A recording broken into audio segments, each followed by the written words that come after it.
Du pratar med vem? På den kung, Carl Gustaf. We are live.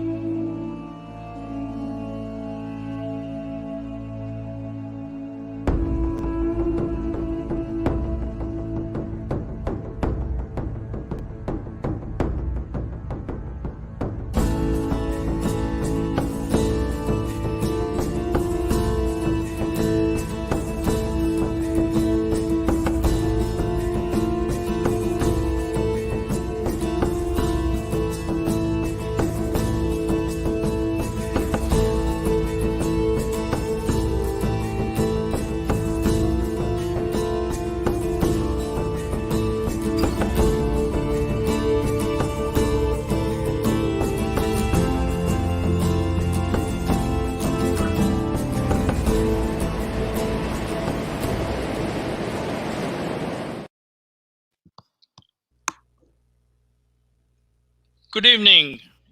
My name is Mahendra Shah. Welcome everyone who has joined us online. We have a wonderful group of panelists today. I want to begin by emphasizing what is the purpose of this webinar. As many of you online are aware that we've had 10 webinars which started with people, harmony, peace, nature, harmony, peace, and we built up to this level. So why this issue of nature? If we want to save humanity, then we have to save nature. And I think at this point in time, the pandemic has been an unprecedented event where we realize that neither our health, our life, neither our money, neither our economy is safe. And we have to learn to respect nature and to, like the indigenous people say, worship nature, because nature does not need us. We cannot survive without nature. Nature will go on forever.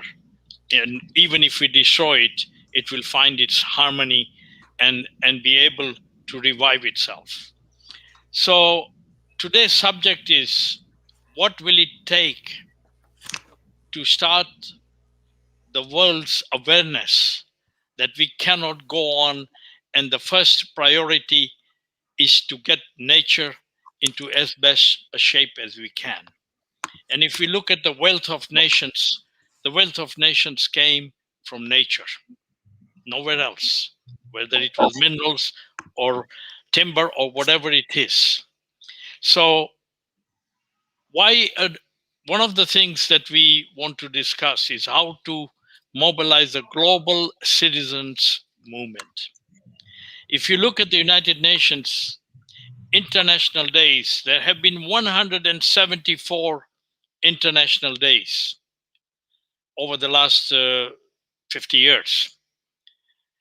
And all these days are proposed by governments or by United Nations institutions.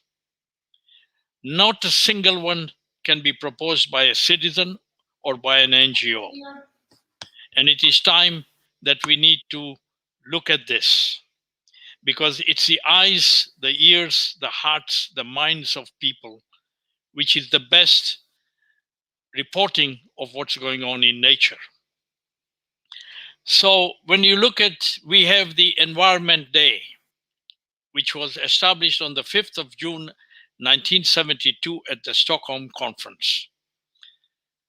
That was the opening day of the Stockholm Conference, and that conference was about environment and development. The controversy at Stockholm was that the developing countries said, our problem is development.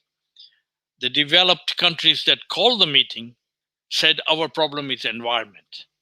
So when they established an Environment Day, and I asked myself the question, I was a young man in 72.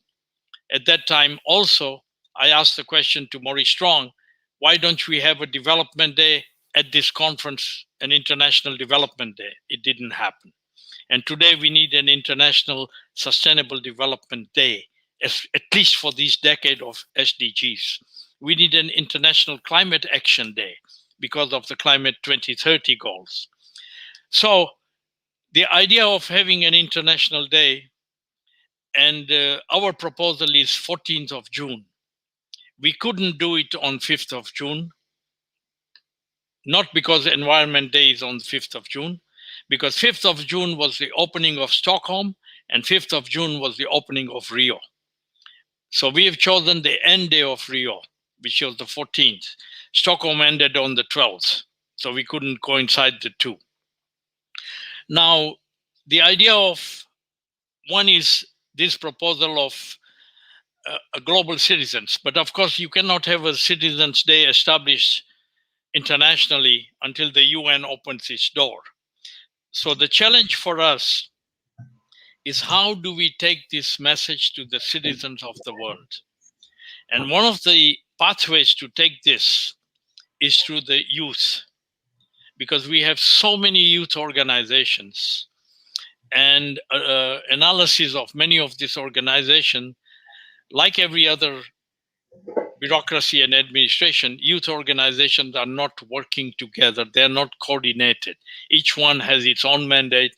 A youth organization is happy to work with Sustainable Development Department in the UN on SDGs, but not with the others who are in the ground working on this. But the youth is the entry point, because the youth can educate their younger siblings, the youth can educate mom, and the youth can also educate dad. And in a matter of 5 years, the youth will have the power of their thumb and the power of their wallet, and they'll be in decision-making situations. So our future certainly is youth. So Earth Odyssey is focused on this. So the subject of our discussion today, where do we start? Well, the most important is, what is the role of education in creating awareness, but not awareness and not support, but actions? That what we see happening in nature needs action. Awareness we have, support we can give, but support needs to be in action terms. It's not verbal support. So that's why actions is very important. And education, how can we introduce this from kindergarten to university? And if you look at the education system today, it's producing people with professional degrees with one aim: get yourself a good job with a high enough income to live a modern lifestyle of materialism, greed, and power.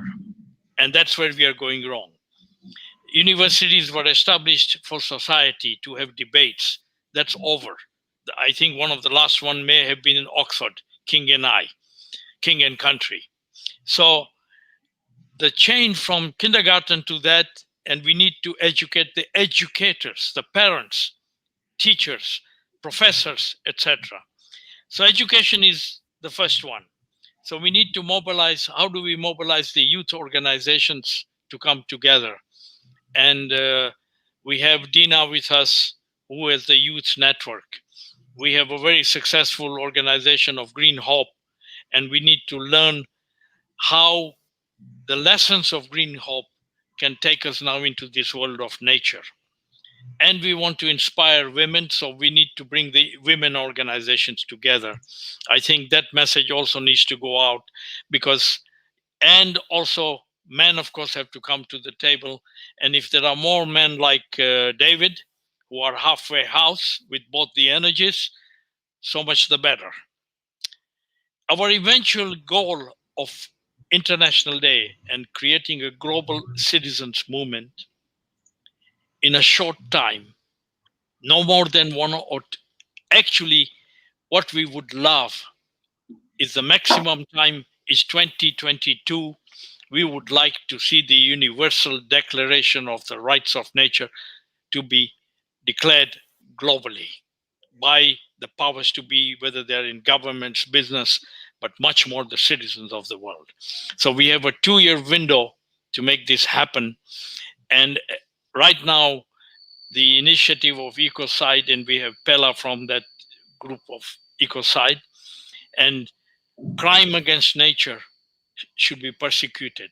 Human rights from 48 were never persecuted except for Rwanda and one or two others. And every moment of every day, there is a crime against humans in every street of this world. But we can do so much. So this time with nature, it's in our interest that these crimes, the large crimes, are persecuted. And the reality of all this is, if we save nature, we save ourselves. Humans are selfish, but yes, we want to save ourselves, but we cannot do it without saving nature. So I'm going to stop there, and I'm going to call on the first speaker who came the last. David, you have the floor. Thank you very much, Mahendra. I'm so inspired by what you've shared today, and I think I want to begin by reflecting on one of your early quotes, which is, through my own words, I'm not really that worried about the earth itself. I think it'll be just fine. I worry about us. I worry about humanity, and I worry about the other life forms out there that are interdependent upon us, even if we forget that sometimes. I'll give just a little bit of my background. My most current urgent project is that I'm helping a company called airlock389.com develop a mask which destroys 100% of all COVID and other biologicals, contaminants and virological contaminants. But my forever job is I'm a sustainability warrior. I was an educational warrior for many years. That's what my business card says. But I've evolved it with mental wellness, education, renewable energy as my longtime peers. How does that manifest over the last 36 years? First and foremost, and this speaks very much to what you were saying, Mahendra, is, if the kids are going to be our vehicle, we have to know how to get to the kids. I'm a propagandist, literally. That was the essence of my undergraduate work at Berkeley in the early 1980s. So I produced movies. My last big movie was Steve Jobs. Concerts, television, events. I've done a number of events at the UN. I've got a movie on the rising oceans and the necessity of a rising humanity. I'm also an educator. As I said, I have a master's in education. I designed probably the world's first concept for using virtual reality for family therapy. That was in the later 1980s. I'm a venture catalyst for social impact companies. I've helped start about 50 companies one way or another. And I'm a philanthropist. I have several entities, which I'll address later. And now my presentation.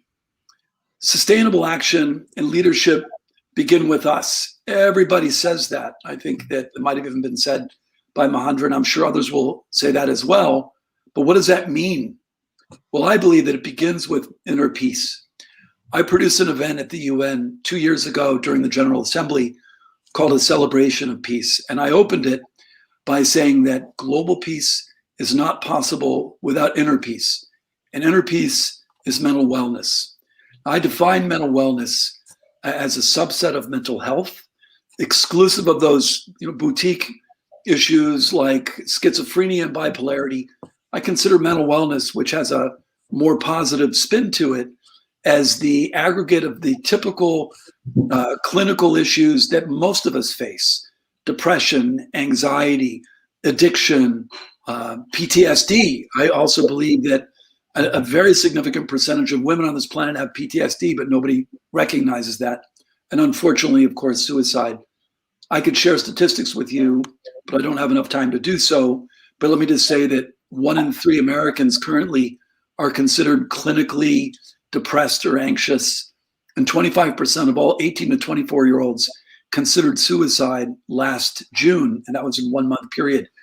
Mental health has been a real issue for a very long time. COVID has only made it much worse. I believe that mental health, or the lack thereof, is the source of nearly all of the challenges that we have on the planet, minus those that are naturally occurring. And I can argue for this. Look at narcissism. A lack of empathy leads to abuse and even genocide. Consider some of the leaders in the world, past and recent, and ponder what their psychological profiles are or look them up. Clinical anxiety and depression. I think the cost to the American, again, even though I live in Europe, I have and I'm half Canadian, I have an American-centric perspective. I believe the yearly cost of anxiety and depression alone is $165 billion for loss of efficiency. And look at the lack of compassion. Look what it does to us and our ability to relate to our own environment, our dear environment. There are many, many vectors around sustainability that relate to nature and relate to our sustainability. But the biggest issue, I believe, and the primordial issue that creates nearly all of our problems is fear. Fear is a mental health issue. It drives compensation in the form of antisocial behavior and ultimately genocide. And certainly it's a lack of respect for our environment. In life, I worry about us from a Darwinian perspective. And what we have to do is come to the point where our primordial instincts are dealt with in society in a manner where we're not going to exploit each other and our environment as well. I personally believe that every human being is a potential superhero and a genius if we can only just help each of us figure out what our purpose is and our unique contribution.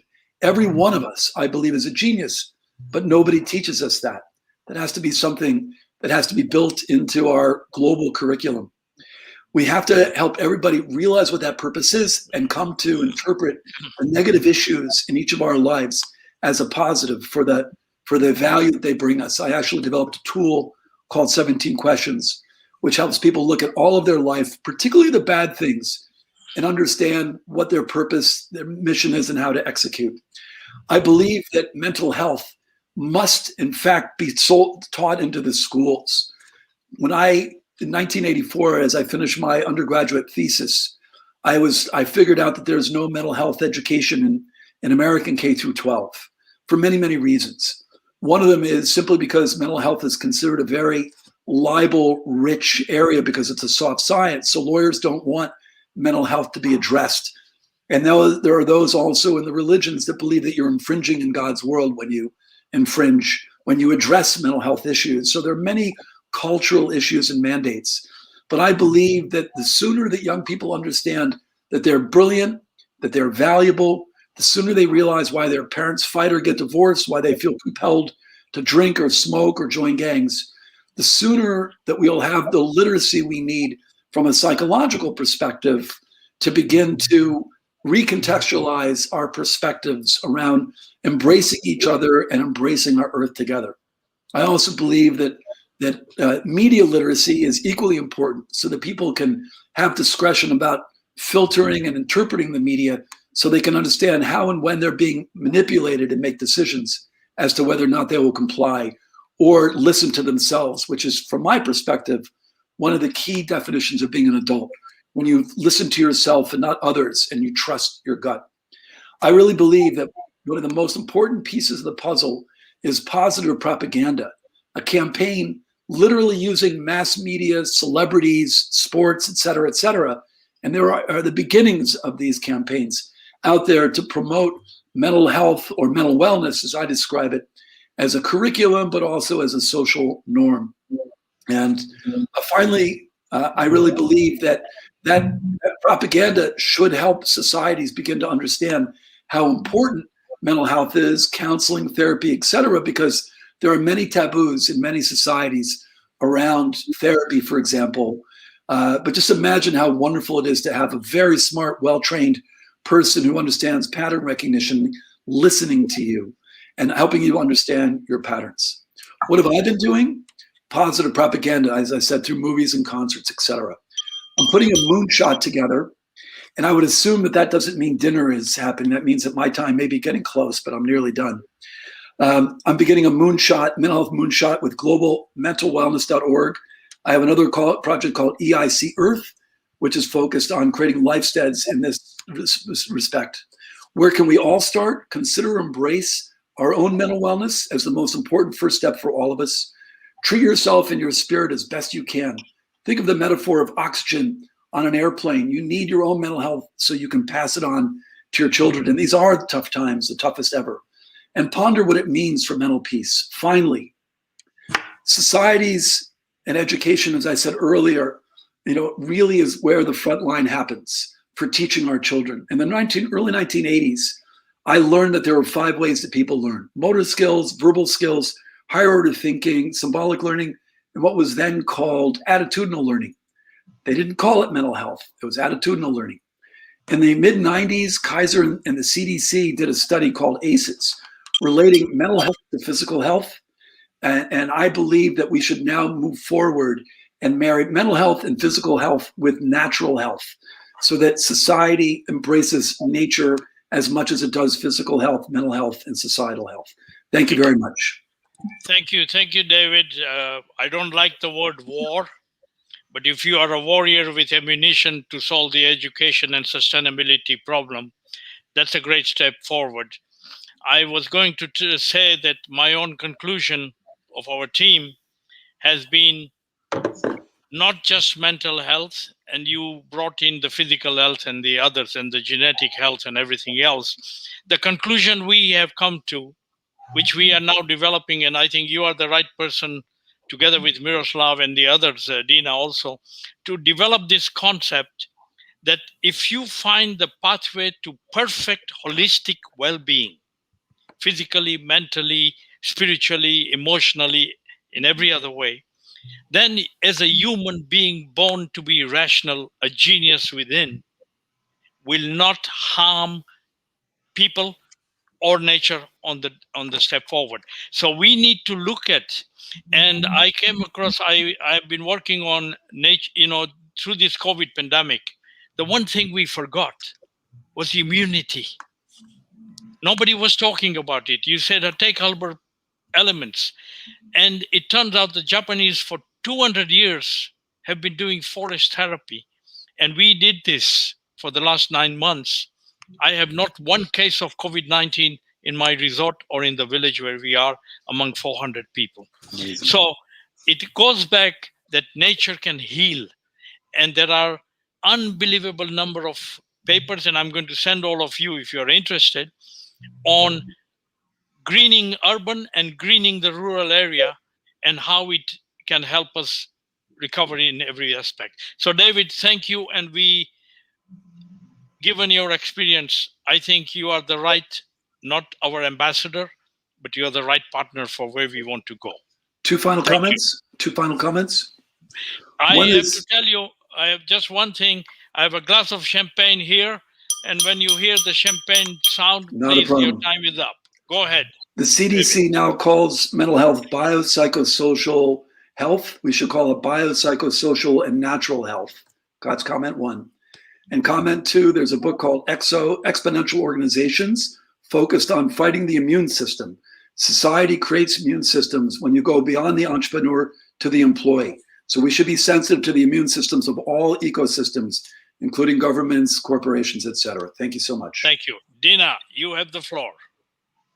Thank you, Dr. Shah, and thank you, David. I completely agree with everything you said. And I'm delighted and honored for being here today with all of you. And I'm looking forward to finding the possible solutions on such important and, let's say, crucial issue. My name is Dina Dragia. I am from Croatia. I'm one of the founders of Youth Leadership Network, an organization that unites people, projects, and other NGOs to collaborate for a greater global change by cooperating with youth individuals from all over the world. Our aim is to create a global alliance of young leaders led by empathy, and to promote a new form of leadership, more empathetic, more inclusive, and more united leadership, while and also promote youth participation in the major international scientific conferences in the name of cross-cultural and intergenerational partnerships. And we serve as a bridge between youth and decision makers. And at the moment, YLN is closely working with the United Nations and World Academy of Arts and Science in shaping the global leadership for the 21st century. I'm also a junior fellow of World Academy, and I have a background in international relations and diplomacy and in cultural anthropology. And as I mentioned yesterday during our test call, my focus today is going to be on a mental health and need for a holistic approach to support the idea of you, Dr. Shah, that we cannot have a sustainable world if we as individuals and especially decision makers are not sustainable.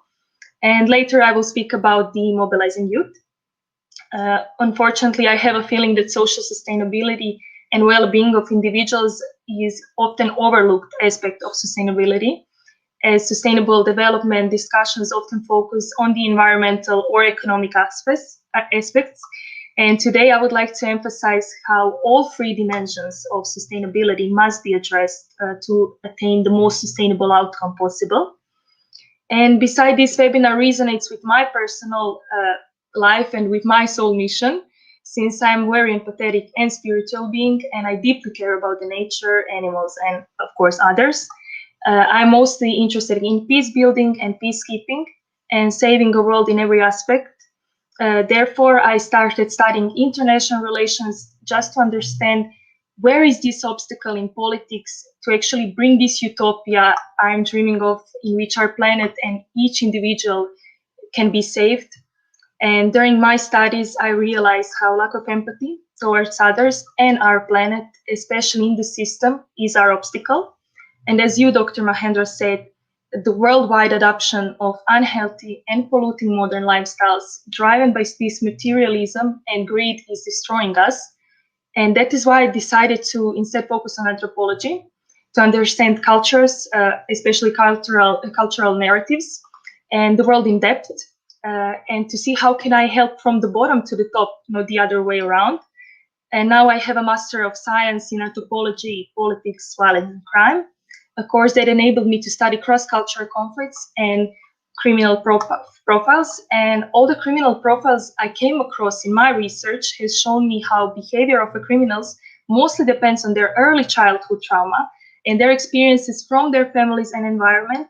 And therefore, I'm also planning to finish one more degree in psychology or psychopathology to conduct a research on social sustainability and how to improve one's emotional stability from the earliest age, since I highly believe how improving the physical and social life of young people might secure us the most sustainable world and better tomorrow.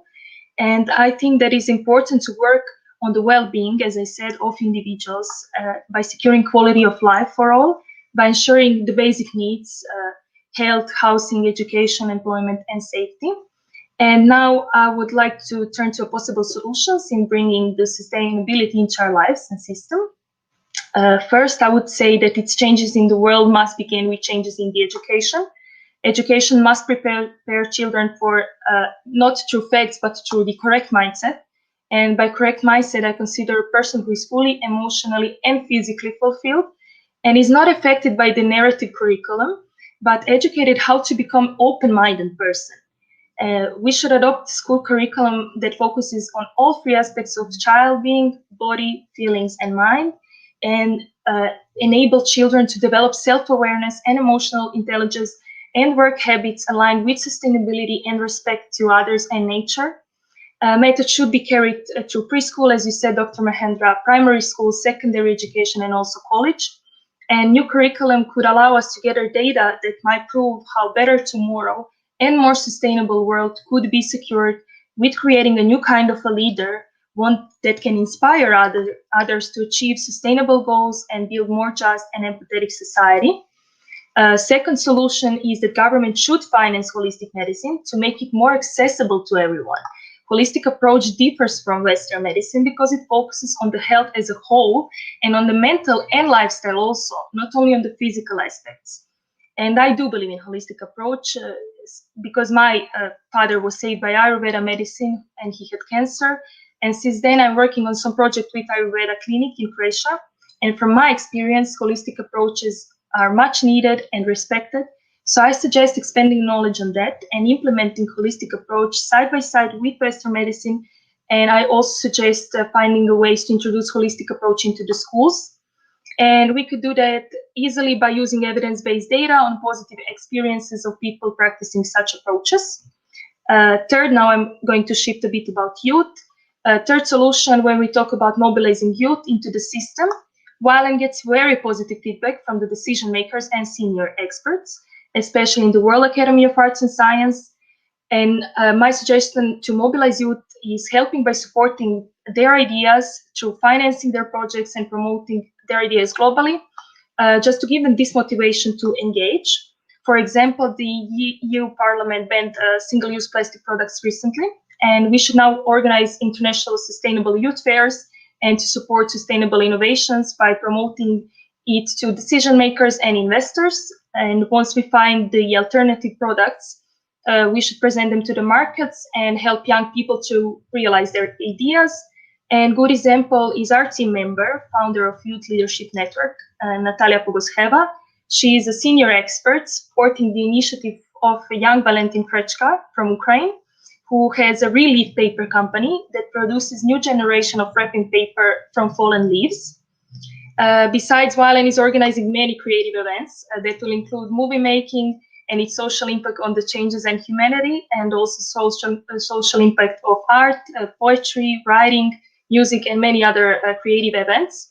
And I would like that experts like you work side by side with us on those projects. And now I do agree with having the good popular propaganda, but I would also, when speaking about mobilizing youth, I would like to be clear on one thing.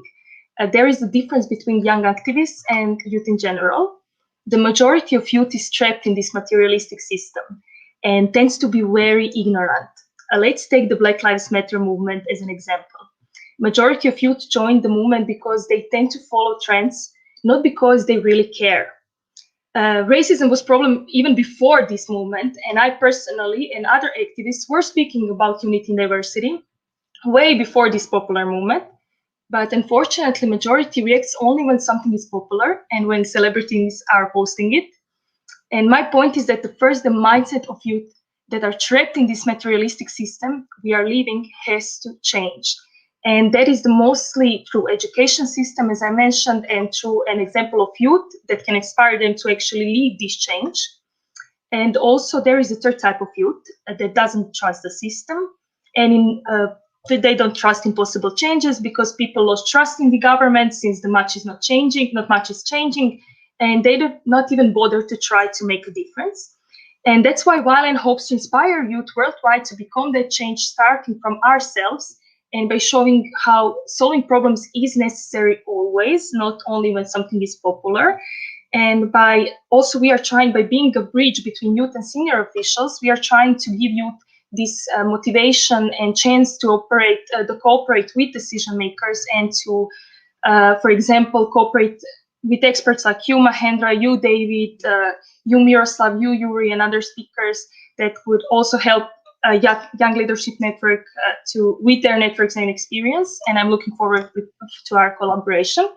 And we should also definitely focus on, as I said, well-being and mindset of youth, because even if the current decision makers will not make changes, as you, Dr. Mahendra, said, okay, I'll finish now.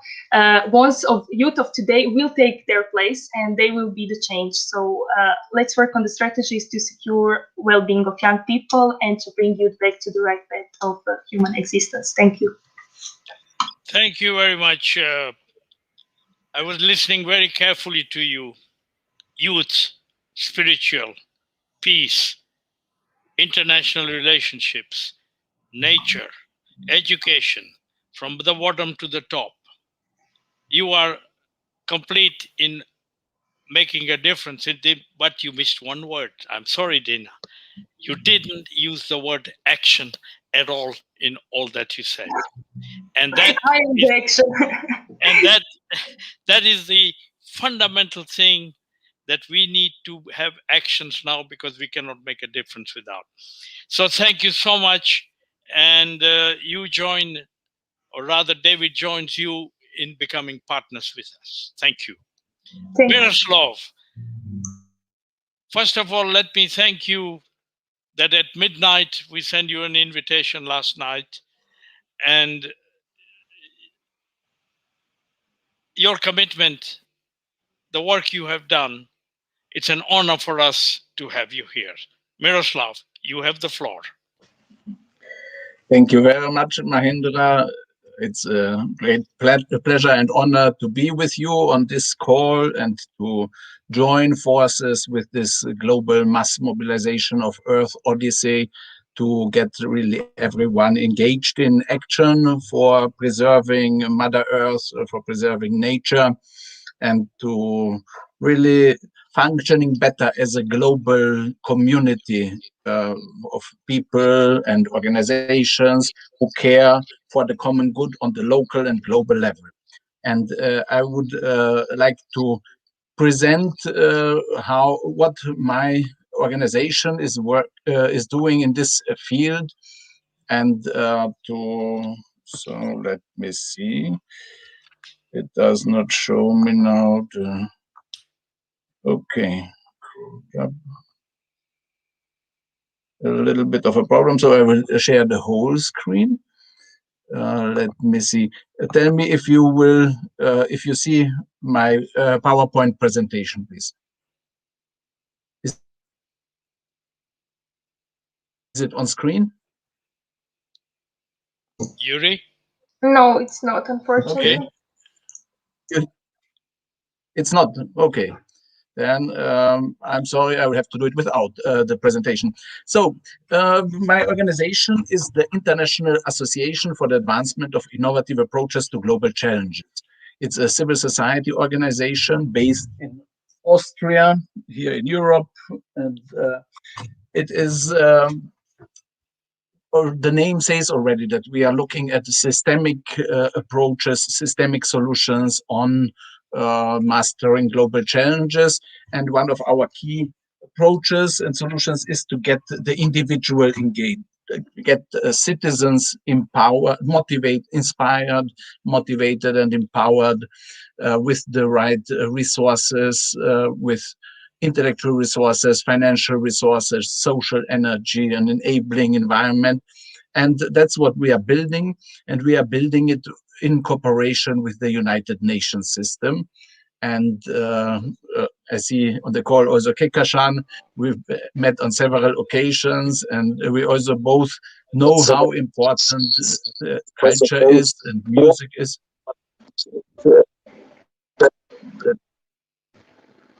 Samuel, could you please mute yourself? Okay. Anyway, so we have three pillars with our organization. One is the cultural pillar, one is the technology pillar, and one is the organizational pillar. And we are, with the cultural pillar, we have the flagship initiative, Global Challenges Youth Music Contest. And we had a first edition in the context of Rio +20 conference back in 2012, where we've got submissions from 300 submissions from more than 40 countries from all over the world. And we have seen that with this kind of communication, we can give young people the possibility to share their vision of the sustainable world, of a better world. And we can build a community, shift mindsets towards cooperative action. And that's something that we could perhaps consider also to collaborate in the future. And the second element, which is a very important one, is technology. How can we really use this new modern technology, of course, internet, but also the next generation of the internet, the technologies like blockchain technology, artificial intelligence, or the Earth observation and citizen science, or this kind of data-focused collaboration, where we really try to identify action potentials and to capture the value of citizens and youth action for the sustainable development goals and for climate action, to create digital assets and then to create rewarding mechanism, incentive mechanisms with new types of climate entrepreneurship or sustained Agenda 2030 entrepreneurship, but also with gamifications. We have an initiative, it's called Climate City Cup. And also one element of this technological but also social empowerment is that we are working on Youth Climate Action Reporting Initiative, and we will launch it on the 20th of April, 2 days before the Earth Day. And President Biden is going to have a big climate summit on the 22nd. And as a preparation for this, we will have an event about unlocking the transformative power of youth with youth climate action reporting. And there we will present our plans for setting up a consortium which will develop the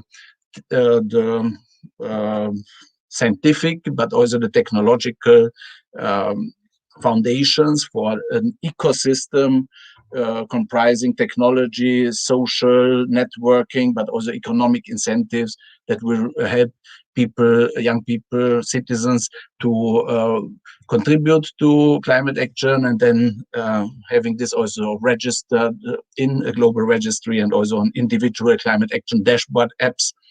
And yeah, these are some of these initiatives that we are working on.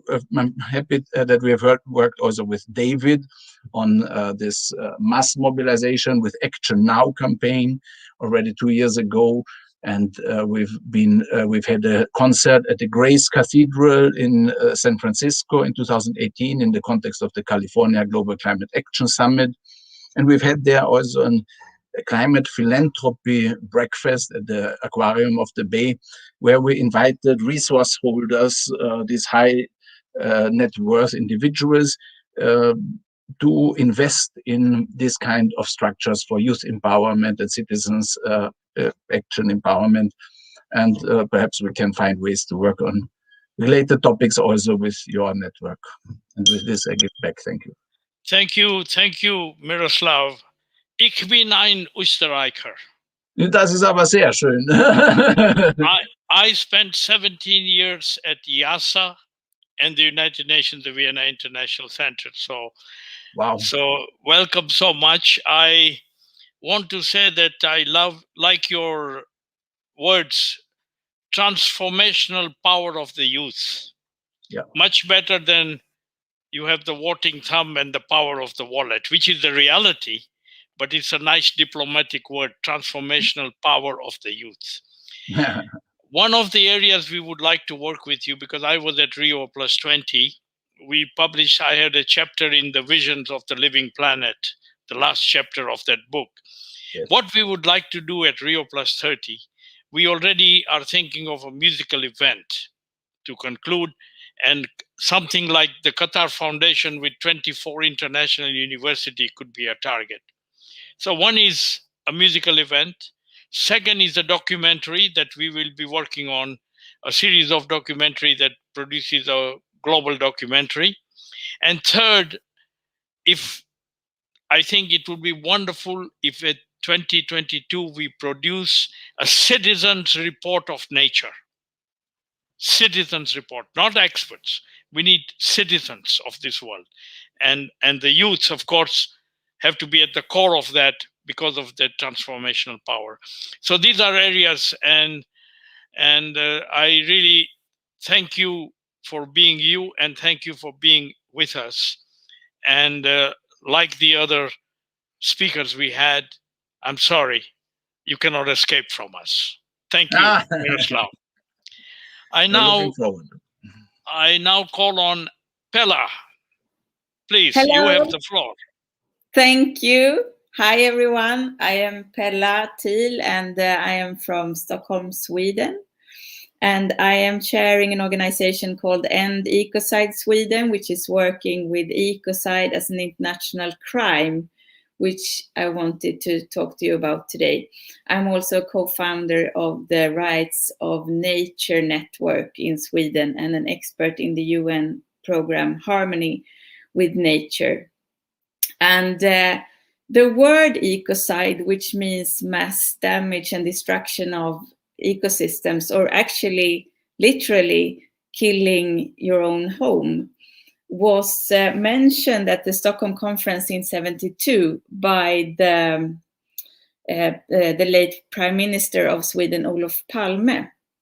And the Stockholm Conference, which Dr. Mahendra Shah attended, which is very historic, I believe, that's the first UN conference on the environment. So it was historic in that sense. And since that conference, hundreds, or actually even up to around 2,000 different treaties and conventions has been made internationally on sustainable development, on climate, and on the environment.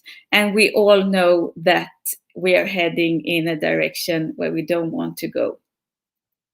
So why is that?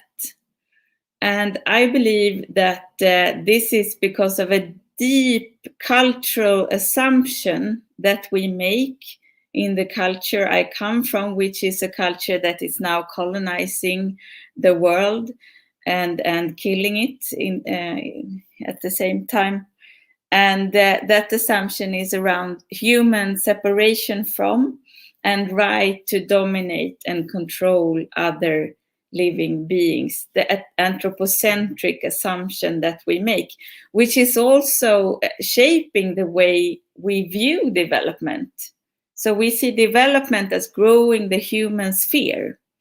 And we do that because actually, according to this assumption, there is no one else here.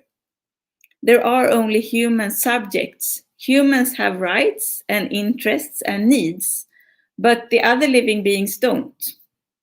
They are, according to our laws and our systems, they are rightless. So there's no one there there's nothing to hold us back, sort of. And I think that if we don't change that, we are going to end up where we are heading, which is, killing life on Earth. So we have to shift that fundamental assumption. And the great thing is that this is happening. And it's happening very, very fast in a global scale. And when I started working on the idea that actually not just humans, but all living beings can have rights that can be recognized by our the institutions that we have now, by our legal systems that we have now. When I began working with that, I thought, I can do this. I can do this my whole life, and I won't see so much change. But that proved to be wrong, and rights of nature is now moving in various scales, from local to global and all over the world.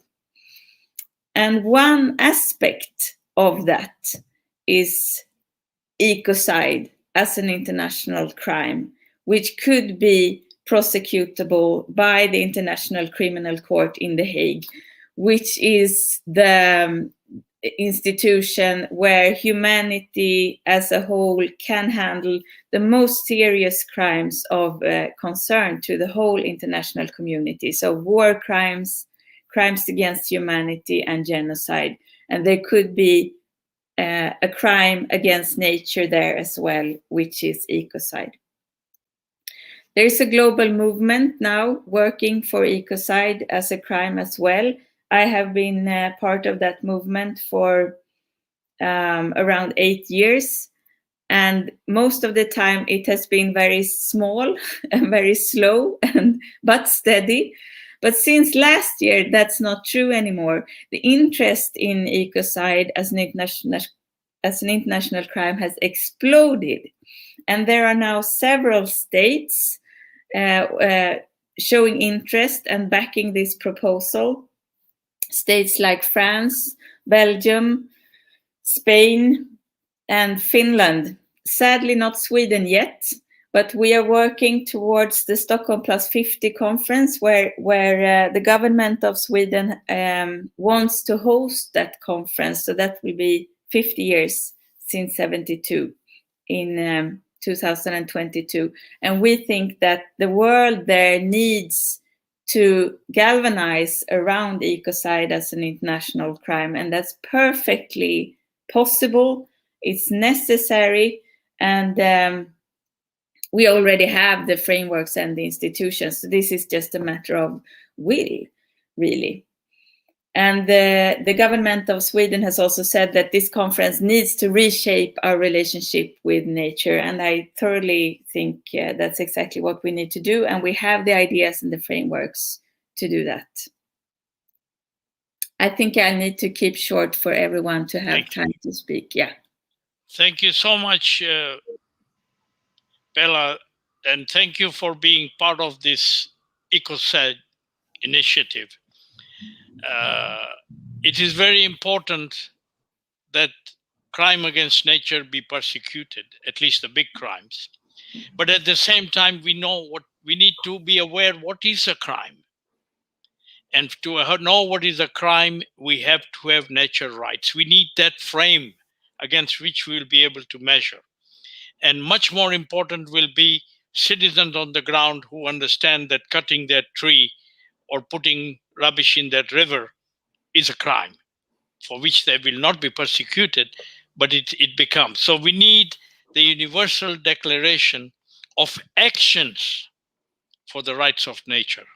And that's something is the idea of Earth Odyssey in declaring this International Day to move forward with that. And I hope, in spite of the fact that Stockholm has the Environment Day from the 5th of June, 72, please join us and also let us celebrate together Rio Plus 30 in 2022, because it's a continuum. The whole thing is a continuum with UNIP in the middle. Secondly, it's a great pleasure to hear that you are part of the Rights of Nature program and you are part of Harmony with Nature. And if you go through the Earth Odyssey document, which we will send you, these are all the webinars we've had, the 10 webinars on harmony, nature, peace, etc. is all there. And since you are already part of those programs, you are ideally positioned with Ecoside to really contribute to this mission that all of us have. So thank you so much, Pella, and thank you for joining us. Go ahead, Pella. Yeah, thank you. Just to add to that, because to me it's really heartbreaking to see all the young people today doing their very best for the environment, while the large, powerful actors from business, they can still make profit by destroying ecosystems. So that's what Ecoside is about. It's about instilling a duty of care that we all have to follow, not just us as individuals, but all of us, also the powerful actors in the world. And right now, there is a very high-profile legal panel doing just that, doing the definition of ecocide as a crime. So they will present their work in June. Heads up for that. Thank you so much, Dr. Shah. Yeah, I just add, Pella, that remember Nike that was making footballs for the World Cup using 4-year-old children, and the citizen movement didn't stop buying Nike and they changed the policy. So part of ecocide is not always persecution and crime and criminality. It is also to get the citizens to use their power of their wallet to stop the business from doing that. Thank you so much. So, Pella, now we have Samuel. Samuel, where are you?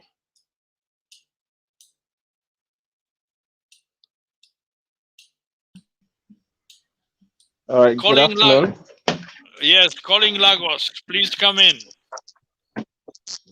Okay, thank you very much for the opportunity and for the time. So sorry, I don't know, my video has been giving me some issues, but okay, so hope you can see me now. Yes, we can. All right. Okay, so I want to treat on the topic on youth mobilization and climate education, which I believe has been a major top-notch all over the news and all over the globe about how youth participate in bringing forth climate action and also educating people in schools about climate education. I am Ambassador Samuel Chirikokore. I'm a pop youth African ambassador and also a pop youth mentor. And I am a graduate of sociology and anthropology from the Presidential University of Calabar. And over the time, I've been engaged with a whole lot of stakeholders, especially from policymakers, so CSOs and NGOs, collaborating in order to bring about sustainability in our environment, more especially involving youths at the grassroots level to carry out climate action in their communities. So I have also done a whole lot of work in terms of advocacy. So in this presentation, during my presentation, I'll be sharing with us on most of the things, life experiences I have carried out and also field experiences on advocacy. So talking about nature and its sustainability is something that is a responsibility for all, not just for one person, which calls for action. It's not just a little action, but a rapid, immediate action for everybody. And if we don't act now, it means we are taking our future at risk. And if we don't act now, it means basically we don't think about our next generation and also ourselves. We have been seeing what is going on all over the world, where people are unable to sleep well. The world has been faced with a whole lot of ravaging disasters, both natural and man-made. In my course, well, when I was an undergraduate in the university, they taught us about something that has to do with what we call social change. And they say social change can be man-made and it can be natural. But what you are seeing currently is not the man-made. The natural social change is what I see as man-made social change, which has resulted as a result of a man's action to his environment, rising from cutting down of trees, deforestation, bush burning, and we have coal, we have gas flaring, which is really high in Nigeria, and then we have a whole lot of things that man is not even considering in terms of human health and mentality as well, the mental process of man as well, because at the end of these things, it's gonna cause a whole lot of mental damages, not just to us inward, but to us outward, leading to aging at a very young age. So you may see someone at a very tender age, and you keep wondering, is this person up to 50? But looking at the age, it's just a minor age of 20 or so. So we are also going to talk about these things, and I'm looking forward to a more engaging and sustainable time with Earth Odyssey in terms of mobilizing youth all over the world. My goal is not just in Nigeria. My goal is Africa. My goal is global. My goal is bringing youth all over the world to act for a particular cause, bringing youth all over the world to say no more man's action on our environment, not just on our environment, not just on trees, but also on all living species, including plants, including animals, especially endangered species. Let's just take, for instance, that we wake up one morning and just for you to realize that your house is no longer where it used to be, but it has been affected by a natural or man-made disaster due to man's action to the environment. How would you feel? Would you feel like still be pleased with yourself, or you feel like taking immediate action just to mitigate that process? We are talking about the UN have initiated the COP26, and there has been a whole lot of preliminary section going on, and we have been seeing a whole lot of works that of recent, the UN recently joined back the Paris Agreement. But that is not just enough joining. What we need is action. We don't want vocal words anymore, because talks are really flaring everywhere. People are just talking. We want action. We want action. We want to see the action. We want to see it work. And that is basically what I'm in for. I want people that are really in for working things out to get results done, to get the work done. We need youth. And for us to get youth is not just me, but at times I keep on wondering at times, what if I can multiply myself in 1,000 species, in 1,000 places? It will get the work done easily. But since I cannot multiply myself in 1,000 persons, I think I also need people too who have the same crazy passion like I do to bring forth the change we want, not just in our environment, but the globe at large. Thank you very much. I'll also give the platform for others to talk to. Thank you. I'm Samuel. Thank you. Thank you, Samuel. We need the voice of Africa. I personally was born in Nairobi in Kenya and spent my childhood there. And it's good to have this voice of someone who is working on the ground. And your passion for it is so much welcome. And you are the kind of youth leader on the ground floor doing the actual work. And we are available, as we have discussed, that the new project you have from POP, Earth Odyssey, will be very happy to consult, not to consult, but to freely be available to you to discuss and consult with us. So now we come to...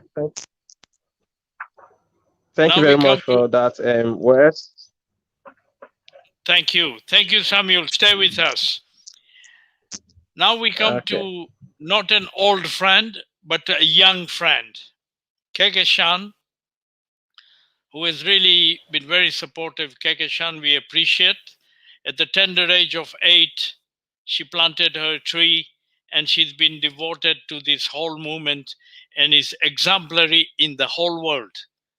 And why I saved her at the end? For 2 reasons, and 2 reasons only. And those are 2 words. The first word is green, which is what we need our nature to be. And the second is the human word, hope, because she's the founder of the Green Hope Foundation. So Kekeshan, thank you for being you, and thank you for joining us today. You have the floor. Thank you, Dr. Shah. Once again, it's wonderful to be here today with all of you. Hello, once again, from Toronto, Canada. I am Kekeshan, as was just said.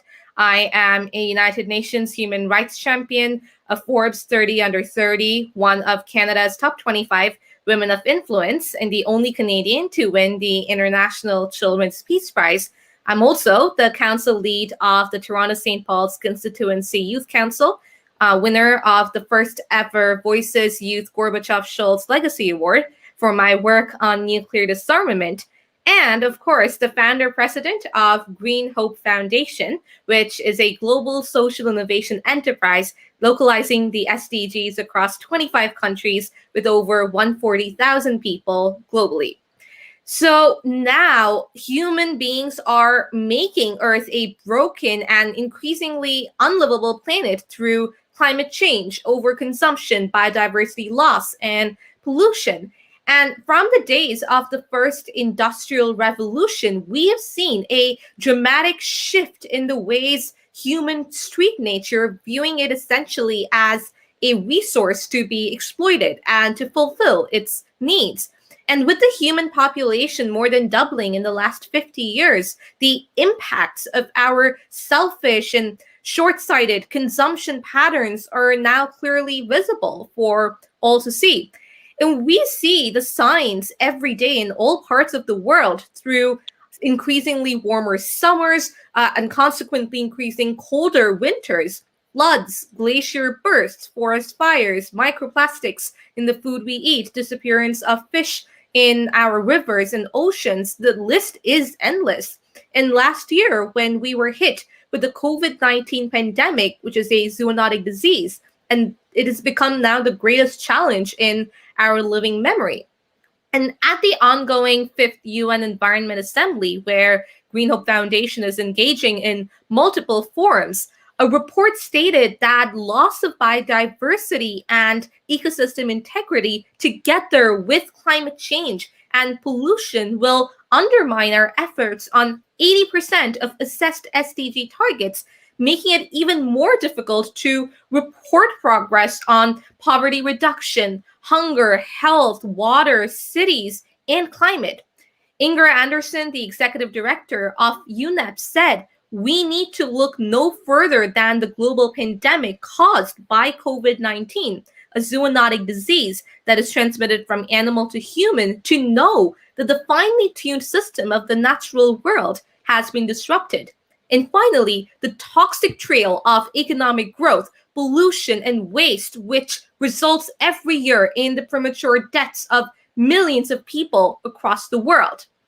Now, modern day technology has given us the tools to assess the impacts through data, and the statistics are really frightening because Earth is on its way to an additional 3.5 degrees Celsius warming from now, which is far more than the internationally agreed upon goals in the Paris Accord. About 9 million people a year die from pollution.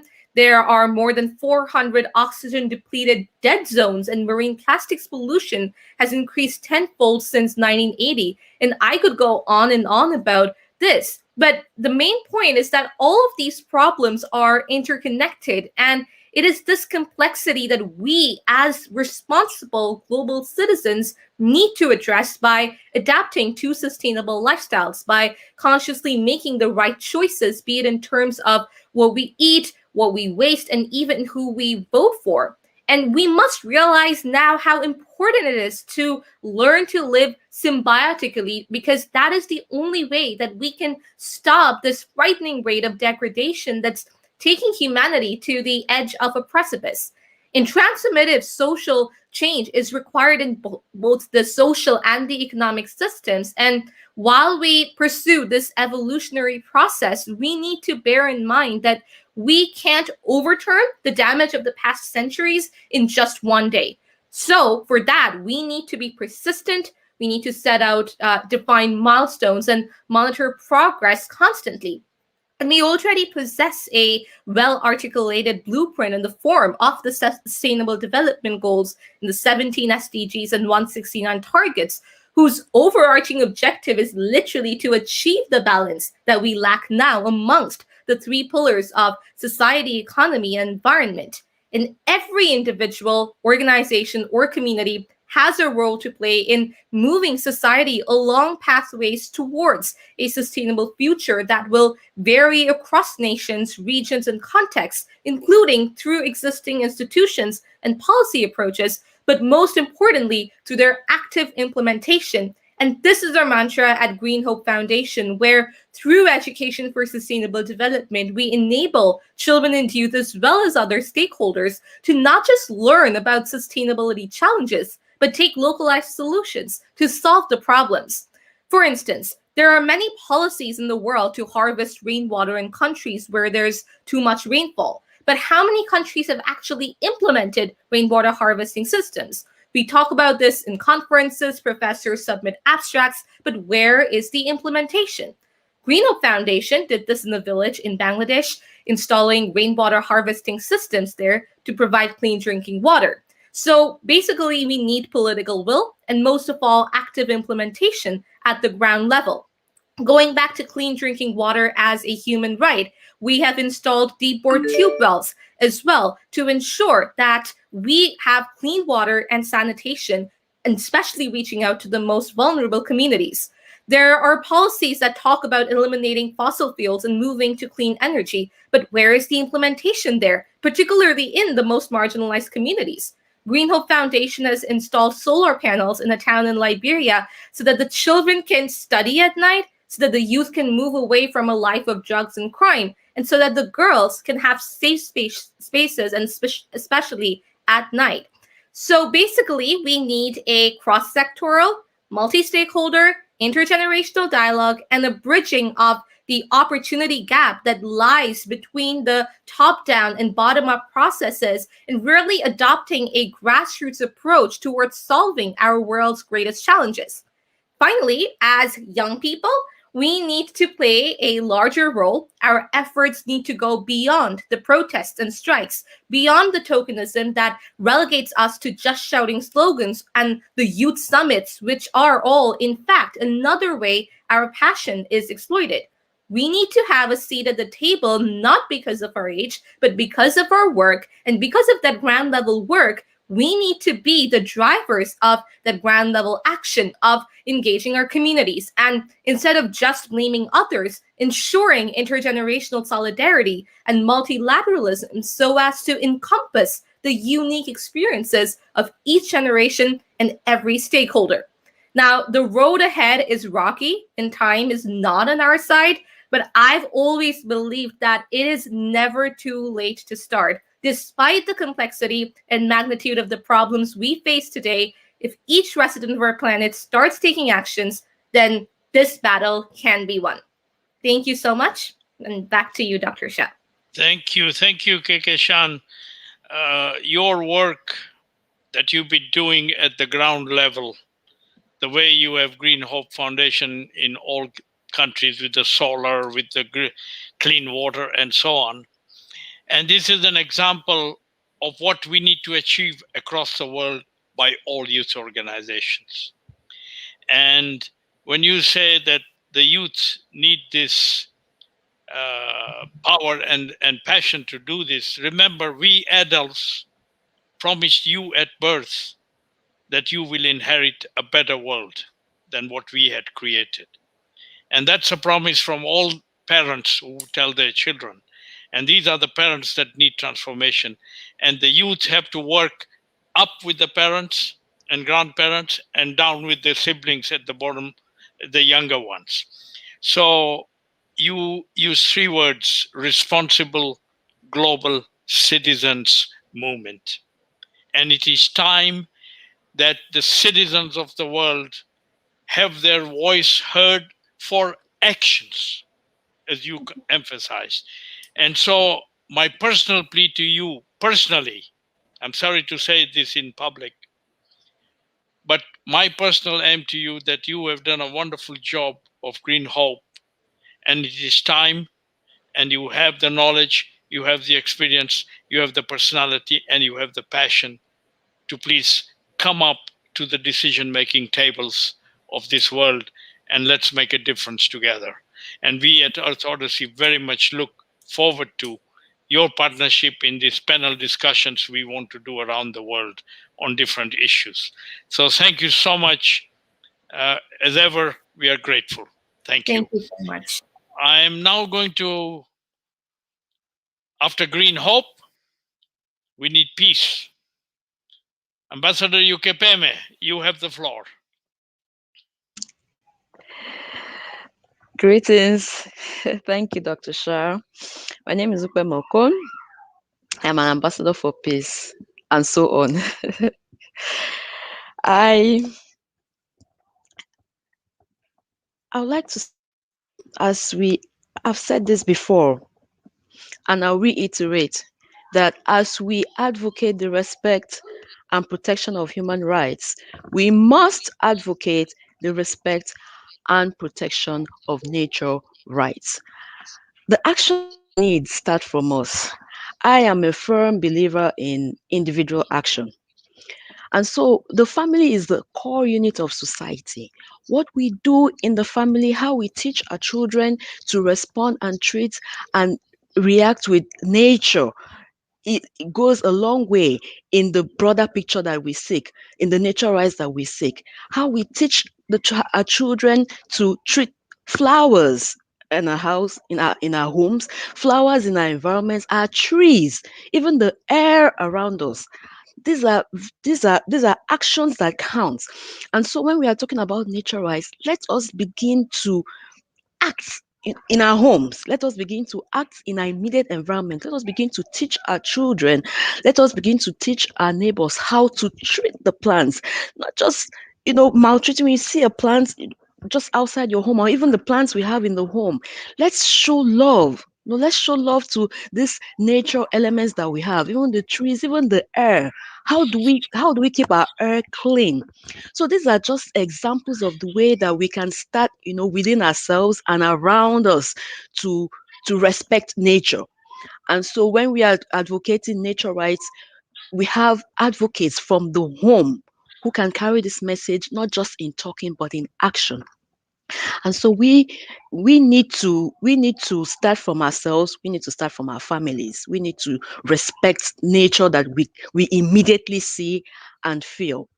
And so if we need a more just world, and we need a more peaceful world, we need a more developed world and a more harmonious world, we need to start from ourselves, and we need to start in our families, from our families, and we need to start, the way we interact with our environment.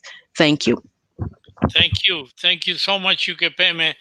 I want to add to what you said. You are part, of course, of Earth Odyssey, that the proposal that we have of a day to celebrate nature, call it the International Citizens Day for Nature, on 14th of June. We don't know which day 14th of June will be, whether it's a weekday or not, but our aim, unlike all other international days, the 174 days, is different in the following way. We want to celebrate that day for 2 hours, parents talking to their children about nature. In school, teachers talking. In university, devoting 2 hours on the 14th of June. That's all there. Everybody, governments, business, everybody should have a meeting 1 or 2 hours in their offices to talk about nature that day. But the following weekend, after the 14th of June, that's a weekend to go and take some action into nature. Action such as, can you imagine, is 7 billion trees were planted on every 14th of June, what difference we would make to this world. Not necessarily 7 billion trees, but call it 3.5 billion trees and 3.5 billion potted plants. So that is very much in line with what we want to do. Yuri, before we open up the discussion, please, you have the floor. Okay, thank you. Thank you, everybody. It has been great. I mean, all these presentations have been really, really informative and amazing just to follow. I'm just going to share the video we made to mark this date as we propose it. So I'm going to just play the video now.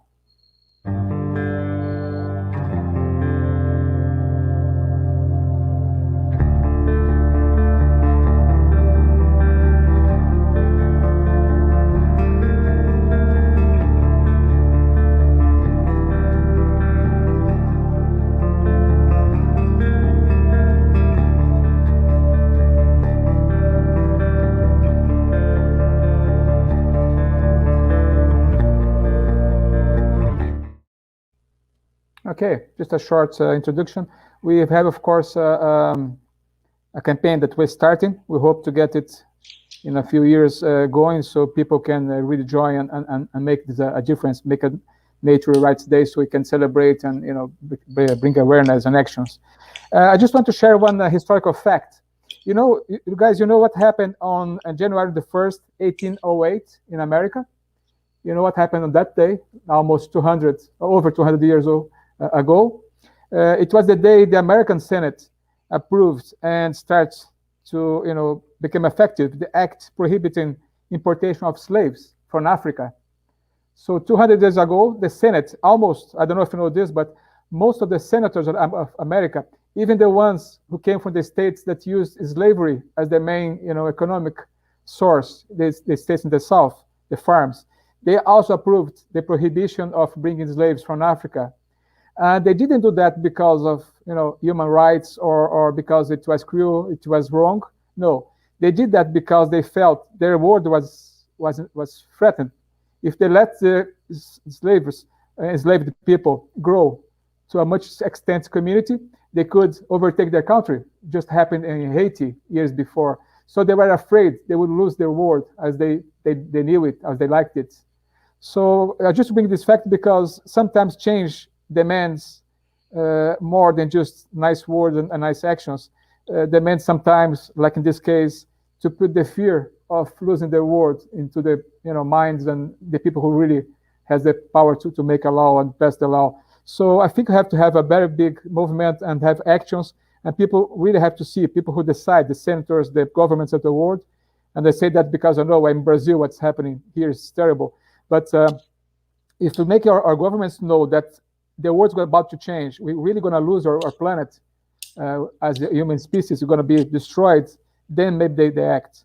So I think we have to have this movement growing and cooperate between all these different organizations and do a citizens movement, like Mahendra said, not only governments. And then we put this, I don't know, fear, but we put this awareness into the governments. We really have to change. We really have to move and declare nature's rights for our own sake, to preserve our own world. Thank you. That's all I have to say. Thank you. Thank you so much, Yuri. Just a couple of sentences. The purpose of the video that Yuri just shown, it's a beginning of a video. And the central message of that is going to be, we are watching you with tears in our eyes. That's the animals. Because you are on your suicidal pathway. And we in nature, some of us will die, but many of us will survive because nature will work in harmony and revive. The bonobos, the monkey species, there are 350,000 left in the world. And every day, 350,000 human babies are born. And they are the first to go. And the gorillas, our nearest relative, will be the first to die. So that nature film is going to be the voice of nature projected to humanity. And that's our aim, one of the documentaries that we'll be producing. Now, the floor is open, please. Sorry about the limited time you had. but I'm glad I didn't have to finish my champagne. I still keep it on the side. Go ahead, please. I would the reason, yeah, go ahead. Go ahead. Just to say that this initiative to just that people should be criminally liable for the fact that they're destroying nature amazes me. And my final dissertation was about the Hague and the Croatian War for Independence and the narrative of the cultural aspects from Croatia and Serbia. And I would be very happy to see that this initiative is going to be implemented in a Hague, and I'm looking forward to it. And I would like to be to help as much as I can. I'm so enthusiastic and excited right now, so I don't even know how to say all of these words. Fantastic! You're so welcome. I mean, if I can say something about that, Dina, it's like exactly as you all have said. These things move forward only because people do that. People move them forward together. Individuals get together in groups, and to me it's amazing the small number of people that has been moving the idea of ecocide as an international crime forward. And we are now many, but for a long time we were few, and it's crucial that we gather in our countries to tell the governments that, you have to get behind this, because if we don't have frameworks that hold us collectively accountable in our relationship towards nature, I don't see how we can make this transition. So you're so welcome. Please connect. Thank you very much. Thank you. Thank you, Bella, for saying that. And since it's only afternoon where you are, I want to thank Jojo for persuading you to be here with us.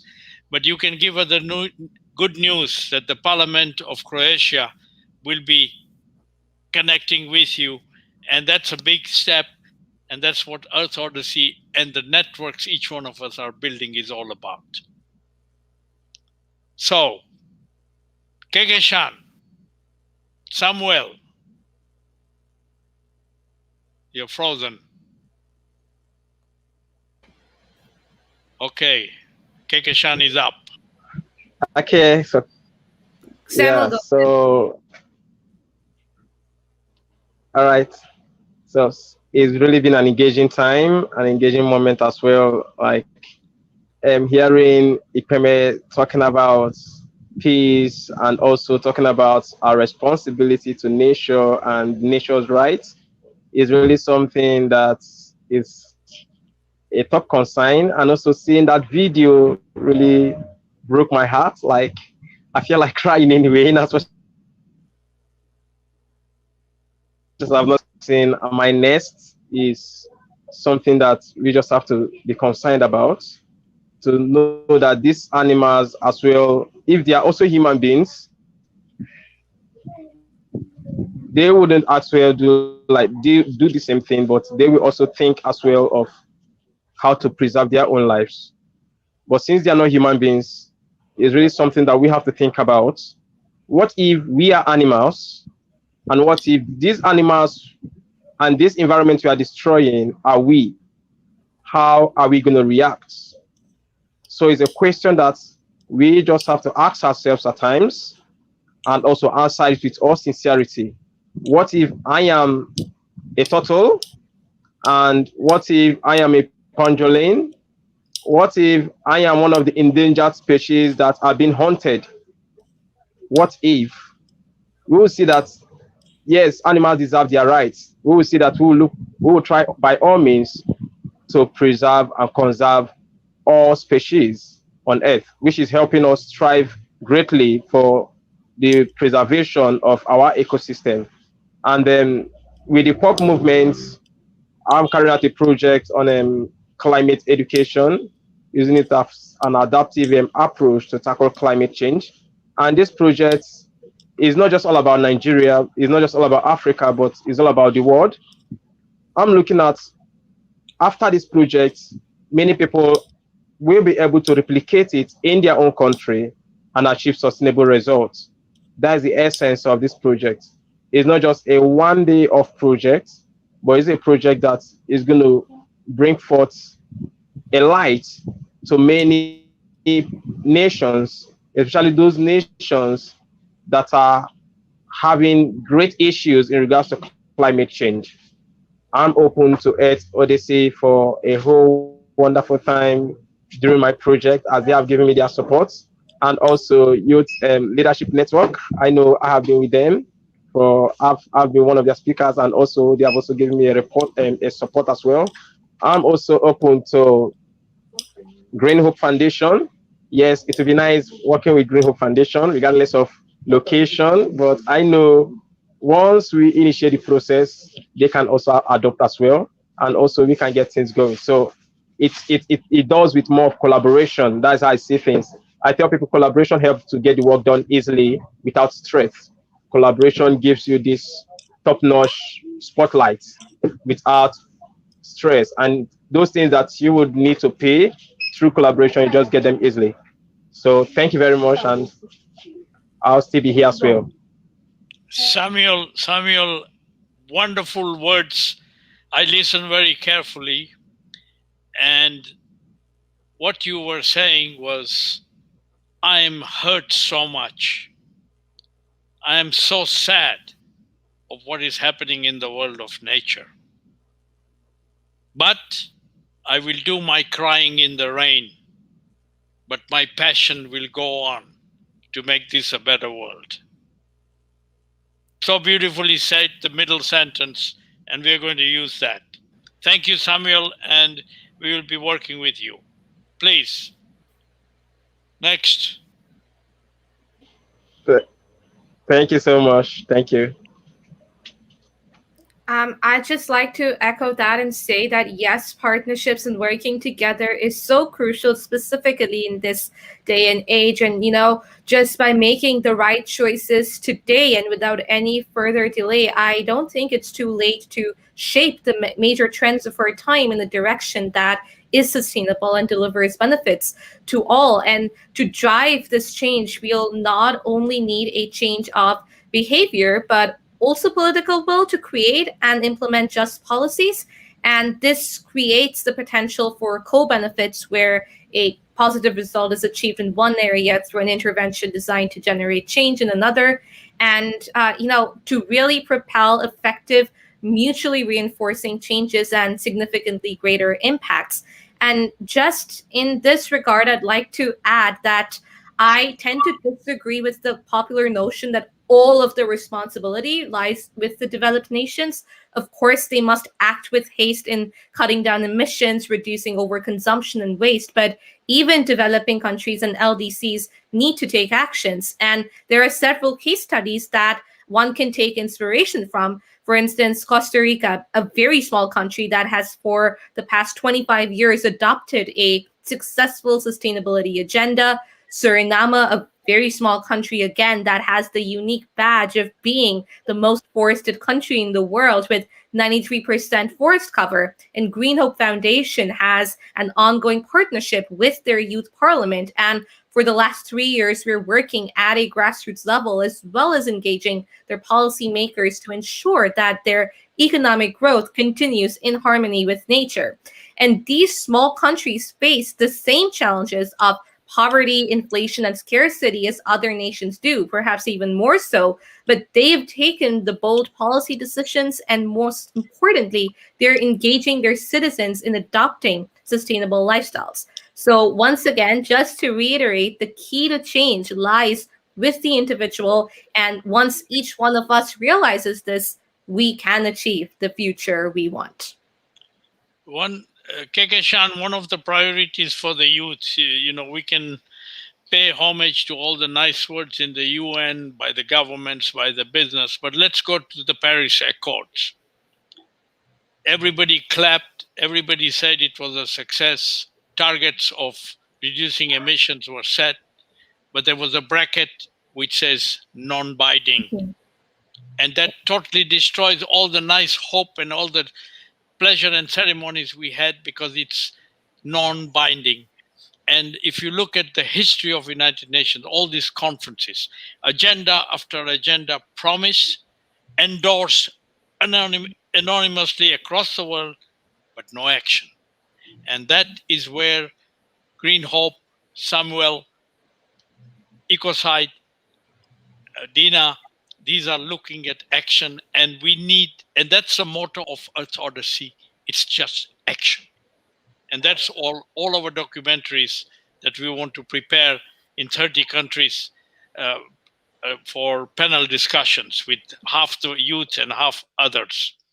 Is only to talk about a movie that will show action, not what the climate problem is or not what the deforestation problem is, but what are the actions we need to take. And that has to be the Global Citizens Action Day for the rights of nature.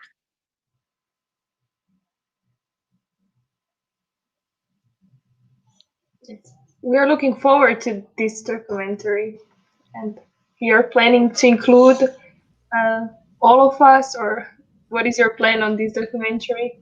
Because I also have a friend that is a young movie maker, and she made a movie, The Stamp. She's from Croatia, about the refugees, and I think she would be a great person to collaborate with. And that is what Wildland is all about, to connect people, ideas, and all of us, because when we are united, we are more powerful. And that's the point. Yeah, you, Dina, you talk of, this is the first time we have met in this webinar, and you talk of how can we work together and how shall we do this? No, I'm sorry, you are already part of this. We have some emotional spirituality in us.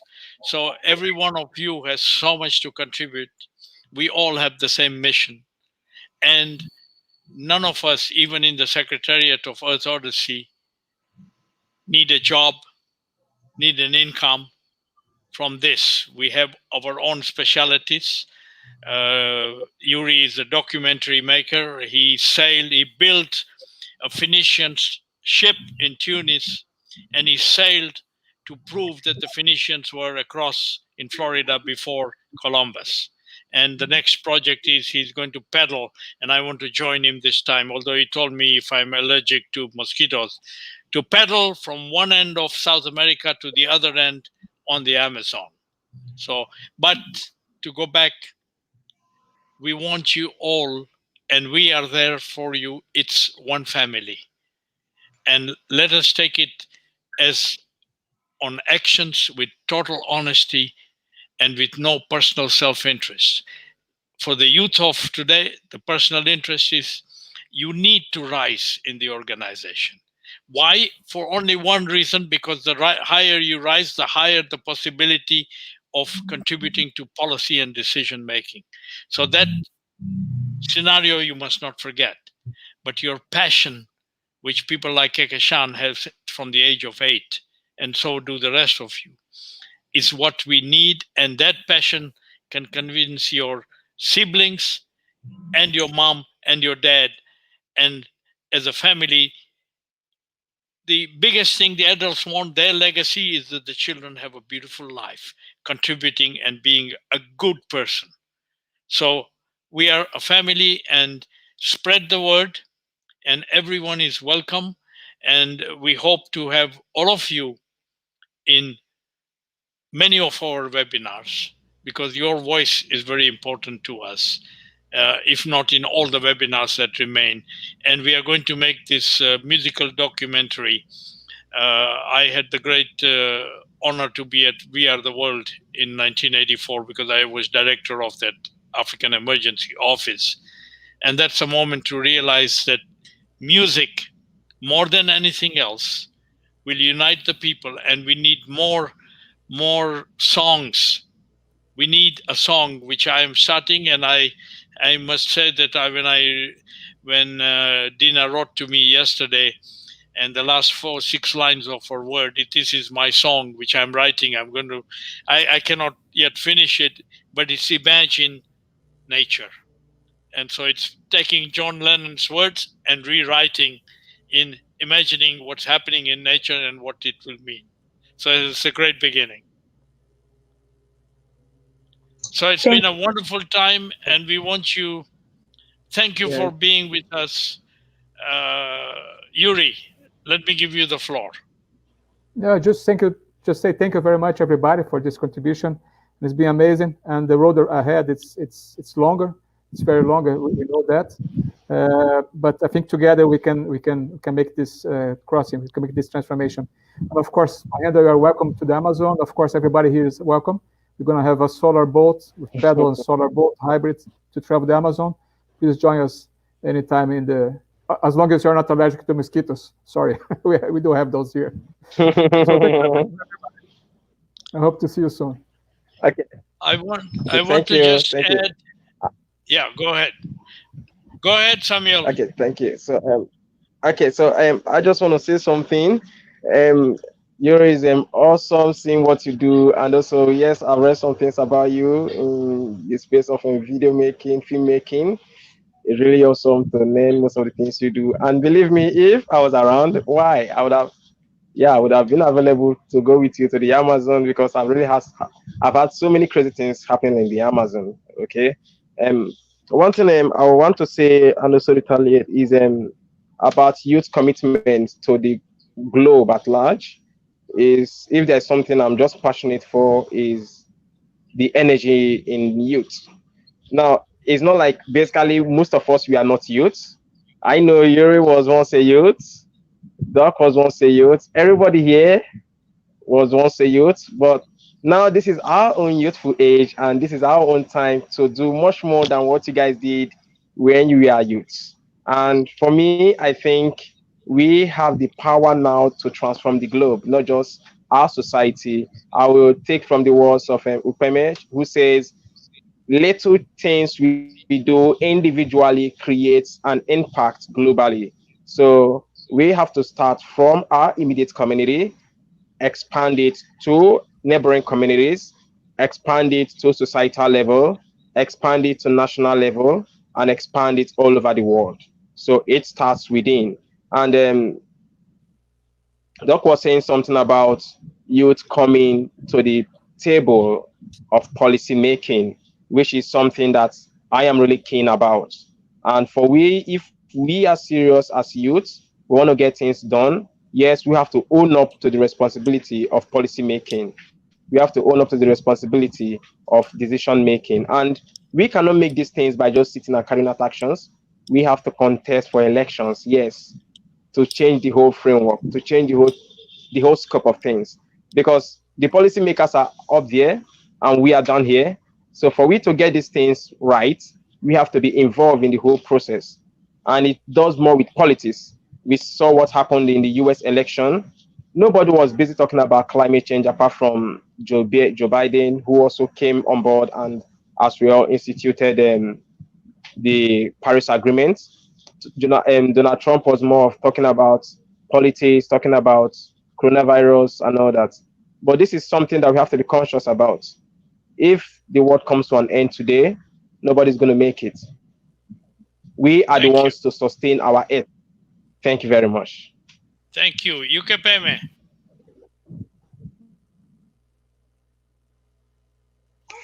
Thank you. I thank everyone for your insightful words and actions. I would just say that individual and collective actions are the way to achieve our lofty goals. Let's start from ourselves. Let's start to develop inner peace. Let's start to be that peaceful person that can exude peace.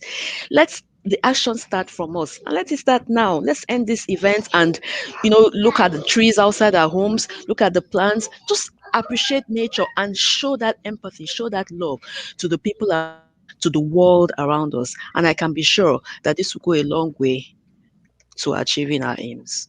Thank you. Thank you. Bella. No, I'm nothing to add, actually. I'm just fulfilled by those words. Thank you, Ukepeme. Kekeshan. I too would like to echo what Ukepeme said. And once again, we need individual actions. Of course, we need collective actions, and we need multilateralism, because at the end of the day, we are one of humanity. And if we don't take action now, we are literally self-destructing. So let us begin there, begin with the partnerships, and together let us achieve that resilient, just, equitable, sustainable world. Dina. There is also nothing to add. As I said, we have to work on ourselves. We have to work on individual, mental, and physical being. And also, what I wanted to say is that YLN presented an application recently, a few days ago, on a conference, and I would like to send you this presentation via email. So if you could, Mahendra, put us all into one email. Because we could all work on this application that is working. I don't know if you know about the Clubhouse. It's kind of the audio casual based application, and we developed the idea about the application that would connect civil society, youth, and decision makers. So I would like to share this idea with you. So maybe we can work on that project also together. It would be very interesting. Because also we could gather data. We incorporated that aspect to gather data and the worldwide data about the specific concerns. So I think it would be very nice while we are doing the projects that we can also gather data and to connect in this short time, in these uncertain times, especially in pandemics when we are not able to have these face-to-face meetings and interactions. So this platform might serve. And also, nothing else to add. Let's be the change we wish to see in the world. Thank you. Yuri, you have something to say? Go ahead. Yuri?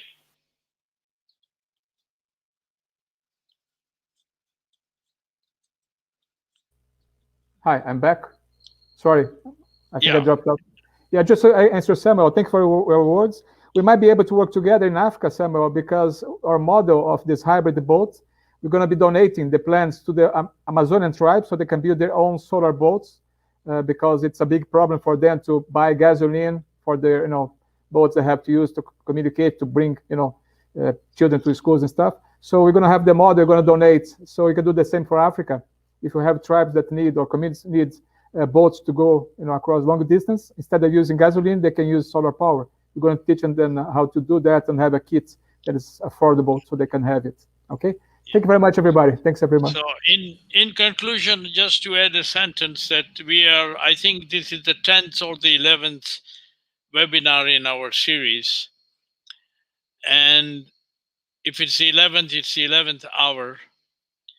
And the contribution that David, Dina, Miroslav, Pella, Samuel, and Kekeshan that you have made makes this one of the finest, one of the most promising webinars we've had, and gives us total hope that no matter what, we are going to deliver in 2022 the vision and the goal of Earth Odyssey. So a heartfelt thanks to you, and we look forward to working very closely with you. Thank you. Thank you. Have a nice day, everybody. Thank you, everyone.